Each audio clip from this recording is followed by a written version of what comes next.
Você quer pertencer a uma patota, a uma turma de gente fina, elegante e sincera, não é verdade? Assim começa o nosso texto a ser comentado. Eu sou o professor Mário. Vamos continuar aqui com talvez uma revelação um tanto surpreendente.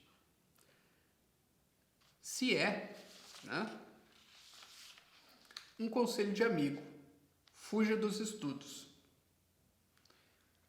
Pouco surpreendente.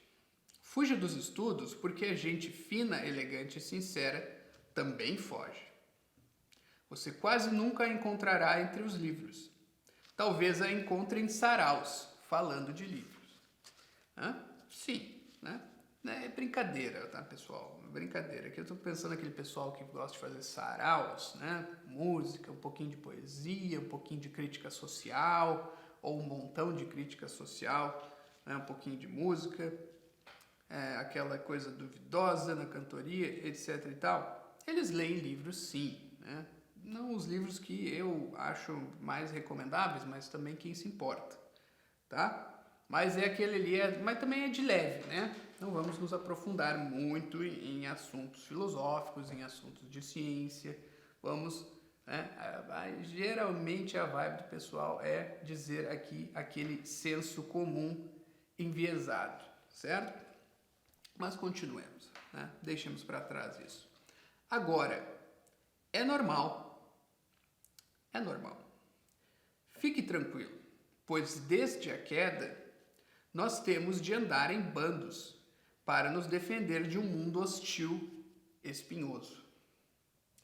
E para isso, nada mais normal do que se adequar a certa etiqueta social que nos torna finos, elegantes e sinceros. Então, aquela coisa, né? No mundo, eu vejo um novo começo de era, de gente fina, elegante e sincera, com habilidade para dizer mais sim do que não. Então, sim, essa aí é a etiqueta social dos nossos tempos aqui no Brasil, né? Há certas hipocrisias aqui e ali nessa etiqueta, mas é a etiqueta, né? A pessoa não pode ter preconceitos, não pode ter opiniões muito fortes, especialmente para determinado lado da corrente de pensamento, não? E ele tem que ser fino, elegante, sincero, né? Dizer mais sim do que não, né? Ser aberto a dizer muitos sims e poucos nãos, né? Porque quem diz não é meio turrão, é meio tacanho, né? Então, sim, essa é a etiqueta, né? Etiqueta é o quê? Etiqueta é a pequena ética, né? Uma pequena ética. Uma ética do dia a dia, uma ética das aparências. A pessoa tem que parecer sem ser assim. Isso é uma aparência que nós temos que ter se nós queremos andar com a patota, né, com a grande patota ou com a grande turma, né, dos nossos tempos. Né? Mas nós não vamos conseguir estudar muito, ou não vamos ter como estudar muito, tempo para estudar muito, se nós tivermos que nos adequar a esta etiqueta. Tá? E agora nós vamos continuar vendo por quê. Agora, continua o texto. Se pretende estudar, entenda.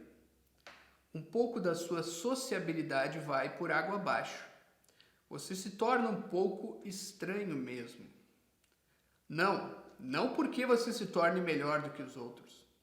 Porque você começa a contemplar outras coisas. Tá? Então, sim, não é por isso. Embora isso aconteça, né? A pessoa começa a estudar, começa a ler uns livrinhos que ninguém lê, porque no Brasil ninguém lê mesmo, né? Na média. Então, se a pessoa lê um livro, 2 ou até 5, ela já começa a se destacar um pouco por ter alguma opinião ou algum modo de se expressar um pouco diferente da maioria, né? Mas não é por isso, e a pessoa também às vezes começa a se achar muito por causa disso, e ela não é nada, né? Ela não é nada, é demais, tá? Mas não é por isso que nós nos tornamos estranhos realmente, se nós somos sinceros. É porque nós estamos vendo outras coisas, né? Então, o cara que está vendo só aquilo que mostra a TV vai ter assunto sobre aquilo. O cara que está vendo o que estavam comentando na Roma do século I antes de Cristo, qual eram as discussões, né, ali do final da República, ele vai estar olhando para outras coisas, para coisas que nem se podem mais ver, certo? Não é o jogo de futebol de ontem, certo? Não é o episódio da novela que passou ou que vem, não é um novo reality show, tá? Aquilo que o Cícero estava discutindo no Senado, o Marco Antônio estava maquinando, o Augusto estava pensando, né, nos seus momentos ali de reflexão, né? O que aconteceu com César, todas essas coisas. É isso aí que o cara está contemplando mentalmente. Isso torna um pouco estranho. Continua. Sim, os estudos são isso. Ferramentas para a contemplação de coisas que os outros geralmente não veem. Sabe o cientista que vê células, moléculas, ligações covalentes e coisas do tipo num microscópio, as quais nós não vemos a olho nu? Pois é por aí. Só que as antigas ferramentas do estudo, a saber, as artes liberais, nos permitem ver coisas mais sutis, por vezes transcendentes e invisíveis até para os manejadores de microscópios e telescópios. Então, olha, alguém pode pensar que hoje em dia, olha, ninguém vê coisas mais sutis, mais difíceis de se averiguar na realidade do que um cientista com um super microscópio no seu laboratório que, sei lá, enxerga moléculas, células e até átomos e, sei lá, vê na tela de um computador moléculas subatômicas e quântons e não sei o que. Isso é o que há de mais difícil de se contemplar na realidade. Bom, não é bem assim, não. Tá? Mas há coisas ainda mais, digamos assim, sutis, por exemplo, na metafísica. Né? Mas, para chegar lá, nós precisamos ter um preparo. E é isso que nós estamos falando. As artes liberais são esse preparo para um estudo de coisas ainda mais sutis, difíceis de alcançar, que só a inteligência pode alcançar. Nem o microscópio alcança. Né? Por exemplo, o conceito de substância num sentido metafísico. Certo? Então, assim, pode botar todos os microscópios ali e não vai fazer as distinções corretas, não vai fazer a distinção entre substância primeira, segunda, matéria-prima, forma, privação e não sei o que. Esses conceitos lógicos, mas também metafísicos. Certo? Assim, olhando para outras coisas, você se torna um tanto estranho para quem não vê tais coisas. Não se torne um chato, porém. Dizemos isso plenamente cientes de que a primeira providência de quem lê um poema mais dificilzinho é adotar, de propósito, a postura de chato intergaláctico. Se puder, evite. Então, sim, o cara já começa a botar a gravata borboleta, a fumar um cachimbo muito pensativamente, né, a assumir poses, assim, um ar, assim, movimentos mais lentos, um olhar mais distante de quem está divagando, e já olha meio de cima para os outros, né? Porque ele leu 7 anos de Pastor Jacó Servia, né? E sabe dizer quem é aquele Jacó, quem é Labão. Ele não diz Lobão, ele diz Labão, porque é Labão que está escrito ali, né? Ele sabe quem é Raquel, Serrana Bela, ele sabe quem é Lia, certo? Ele sabe o que eram esses 7 anos, sabe até dizer, não, há um significado simbólico por baixo desses 7 anos que Jacó serviu e acabou recebendo Lia e depois mais 7 anos para receber Raquel. Todo um significado simbólico, menorá, não sei o que, os dias da semana. E o cara já fica um chato intergaláctico por causa disso, né? E quer impor, impingir os seus pensamentos no cara que só quer discutir futebol na mesa de bar e tomar uma cerveja e contar umas piadas com os amigos, né? Então, se puder, evite, certo? E é muito difícil evitar logo no começo, nós sabemos disso. Pois você deve entender ainda que continuará sendo só um membro da sua sociedade, né? Daquela sociedade que quer ser fina e elegante e sincera. Nascido com seus vícios e qualidades típicos da sociedade.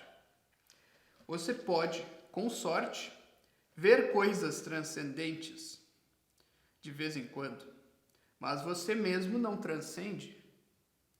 Continua sendo a velha pessoa de sempre, de carne e osso. Então também isso, né? A pessoa se confunde quando ela contempla um anjo, vamos dizer, né? O cara acha que viu o reflexo de um anjo, ou a sombra de um anjo, né? E fugindo pela janela.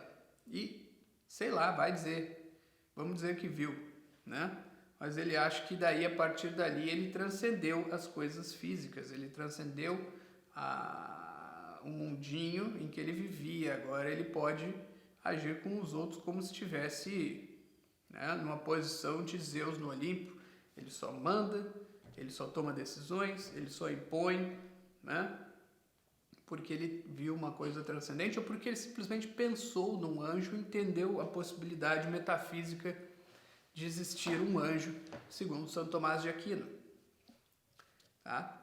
Olha, eu consegui entender o raciocínio de Santo Tomás aqui, que explica o que é um anjo, né? Esse ser ente entre o homem e Deus, certo? Que tem certas características do homem, né? Algumas características mais próprias de Deus, e ele tem essa possibilidade metafísica que sim, nós podemos chegar a conceber isso de um modo até racional, não só à luz da fé. Tudo bem, tu não transcendeste, tu não viraste um anjo, tu não pensas como um anjo, e logo depois que tu entenderes isso, tu vais voltar a, né, sentir fome, sentir os teus velhos desejos, talvez até alguns imorais, doentis, certo? Tudo vai voltar ao normal. Só porque tu pensaste num objeto mais sublime, tu não te tornas mais sublime por isso, tá? Então aqui nós estamos falando, por um lado tem esse desejo de pertencer a uma turma. Por outro lado, quando tu consegues dar uma escapadinha disso e começar a estudar assuntos que não fazem parte da conversação normal, a tua tendência é te tornar um chato, tá? Não faça isso. Haja como convém, a saber, do modo como Cristo ensinou. Esteja no mundo, mas não seja dele. Viva ansiando pelas coisas que estão além. Os estudos clássicos podem ajudar muito nisso, desde que você se purifique sem se tornar um purgante. Olha, assim, esteja no mundo, mas não seja dele. O que quer dizer isso?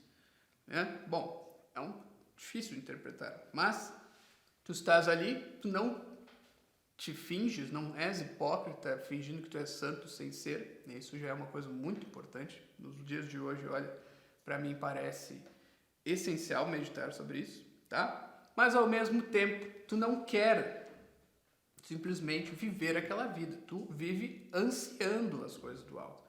Para isso, a oração, evidentemente, é uma arma muito eficaz, né? Para quem vive nesse contexto religioso. Todas as outras obras de caridade e o próprio jejum, essas atividades religiosas, né? Mas os estudos clássicos entram aí e ajudam, contanto que tu tenha a parte religiosa também, né? Ou seja, tu vai começar a estudar outros assuntos que transcendem os meros assuntos mundanos, tá? Sem que tu transcenda. Mas tu vais, olha, aqui, estou estudando metafísica, isso aqui está mais próximo de algo que está fora do mundo, né? Do mundo mundano mesmo, tá? E se eu estudar isso com uma devoção séria, isso vai me ajudar a ser um pouco menos do mundo e a apreciar um pouco mais as coisas de além do mundo, tá? Sem, né? Isso talvez me purifique, né? Se a minha intenção é reta, né, de alguns desejos ruins, de algumas inclinações más, e principalmente se eu não me tornar um purgante, né? Porque assim, o purgante é justamente o cara que quer purificar os outros, né? Ele acha que se purificou e agora já pode purificar os outros. Ele vira um purgante, né? Porque é isso que faz um purgante, né? Purifica, mas de um jeito muito material, até demais, né? Então, muito importante meditar nisso, tá? E é por isso que esse texto aqui chamado Tudo separa do mundo. Sim, tu continuas nele, mas tu estás pelo menos lançando o teu olhar. O teu olhar, veja, ele é um tanto imaterial, né? Ele, assim, ele atravessa um espaço vazio, digamos assim, e vai dar em uma coisa que está totalmente fora de ti, né? Então existe uma conexão um tanto espiritual. Tu pode lançar o teu olhar para as coisas que estão para além deste mundo. E aí já é um olhar ainda mais espiritual. É o olhar espiritual, o olhar da inteligência, certo? Se tu fizeres isso direitinho, sem virar um chato, vai render bem, né? Se tu te tornares um chato, bom, pode ser que dê errado, pode ser que todo esse plano de estudos dê errado. Então, preste atenção, né? Ser chato é um sinal, tá? E geralmente as pessoas que são chatas acham que ser chato é um sinal bom. Não é, tá, pessoal? Em geral não é, tá? Então tomem cuidado com isso. Tentem ser menos chatos, né, ao estudar. Talvez essa seja uma conclusão disso tudo. Então tá, se vocês gostaram, né, curtem e compartilhem. Essa é a nossa mensagem de hoje. Até uma próxima.